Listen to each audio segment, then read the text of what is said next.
When you are doing everything in your power to be the best makeup of yourself, it's always going to be an adversary that's going to try to take that away from you. What is important to you? When I genuinely look at my life, I see there are a few things that really matter. Freedom really matters to me. Unfortunately, even when people know what matters to them, they usually spend more time on minor things. Things like gossip, a celebrity love affair, or how their neighbor Tina doesn't care for her kids enough. We call it a rough patch, a speed bump, a dark place. There are so many words we can use to describe difficult times in life. Those times when circumstances or situations come in and knock us off our course.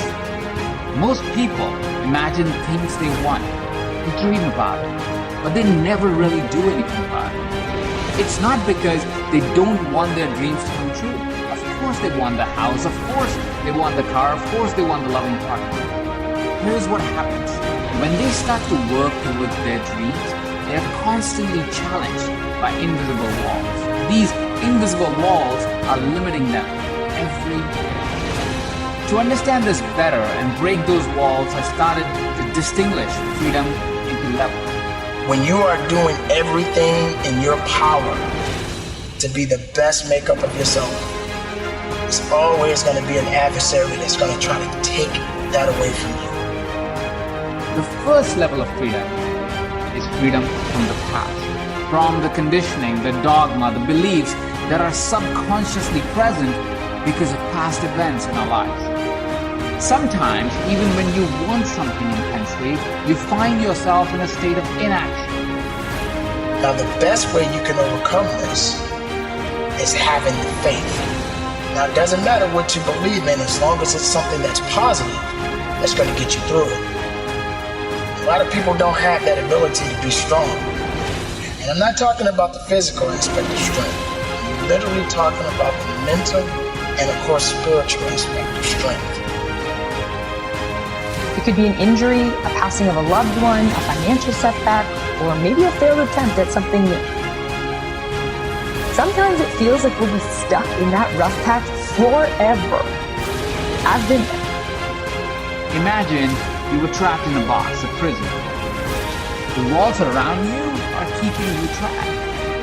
You may want to break free, you may want freedom from it, but these walls will keep you trapped. You may try to push these walls to get your freedom, but you are trapped. You have no impact, no action on the outside world because you constantly bump against these walls. This is how you may be trapped in your past. The prison walls of limiting beliefs are keeping you stuck. It keeps you trapped. So first, you need freedom from your past. When you are free from your past, you'll find yourself taking more risks. You will find events happen for you instead of to you. You'll find a spiritual connection to the greater universe. You will be able to create the reality you choose for things that need to happen to you, that are important to you. You will live your truth daily. You'll feel empowered, and any self-judgment will start to fade away. Everybody gets knocked down. No matter how tough you think you are, you're gonna fall, and when you fall, sometimes you fall real hard. That ground is a hard surface, and I'm gonna tell you something, it ain't gonna move because you're landing. So you need to rise up, and you need to rise above it, and you need to start moving. Once you're free from your past, you will start seeing the infinite possibilities that life will present to you. Then you'll likely hit the second wall. That is your future and the fear around it. The second level of freedom is from your future.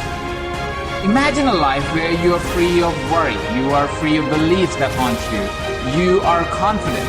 Imagine owning the stage, impacting those lives, traveling first class. Imagine living in abundance. Imagine a life where you get to do what you want to do. When you get knocked down, how long are you gonna stay down?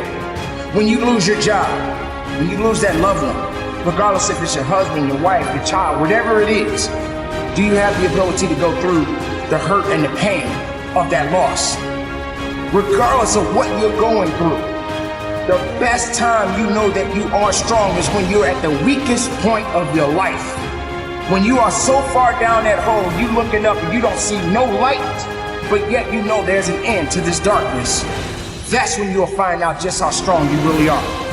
This is a process, and you have to hurt just a little bit so you can understand what it means to be strong.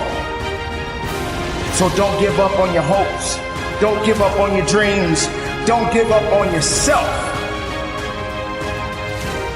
Just keep moving forward. If you think that you're going through something so bad right now, wait until tomorrow if tomorrow comes for you. Look at the person next to you. Look at people all over the world if you ever come in contact with certain individuals. And ask yourself, are they going through a lot more than what I'm going through? Because honestly, there are always going to be people that are going through a lot more than you're going through right now. Do you notice the doubt that creeps in as I mentioned this? That's exactly what you need to be free of. Fear, doubt, worry about the future. Imagine a life where you don't need to be someone else. A life where you are free of expectations from others.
A life where universe is like a genie asking you, my love, what do you desire? This is the freedom to be. To be who you want to be. To do what you want to do. Let me ask you, what is important to you? Is it health? Do you wish you could run a marathon, hike a mountain, or run the Spartan race? Is it intimate love? Do you want to be with a partner who would make you feel alive? Someone who would travel the world with you? Is it money and abundance? Do you wish you never had to wonder if you could afford something? To live in a particular house or drive a particular car? Is it significance and fame? Do you wish you could be on a global stage and be recognized as an authority? Is it impact? Do you wish your work would inspire others? Do you wish your books would reach around the globe and become a reference guide for people to lead a better life? The answer will be different for you, for me, for all of us. But whatever your answer is, you'll be free to choose and free to make it happen. It is freedom because it is the choice you make. My name is Sarah Wells, and I'm an Olympic athlete. I competed in the 400-meter hurdles at the London Olympics, and yes, that was a highlight. But my dark patch came 4 years later, when the Olympics came back around, and everyone expected me to qualify again, and I didn't. I felt like such a failure. I thought my friends wouldn't like me anymore. I thought the entire world was about to be flipped upside down. When you're down,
find a way to get up. I've been there. I go through it like anybody else. But I have a job to do in this world. So do you. You too may have had a goal in mind, an idea of what success looked like. And for whatever reason, that goal might have evaporated in front of your eyes. That's what I felt. Sometimes it can be easier to just live in that dark place because the strength required to climb back out is a lot. A lot of effort, a lot of time, and honestly, it feels completely out of reach.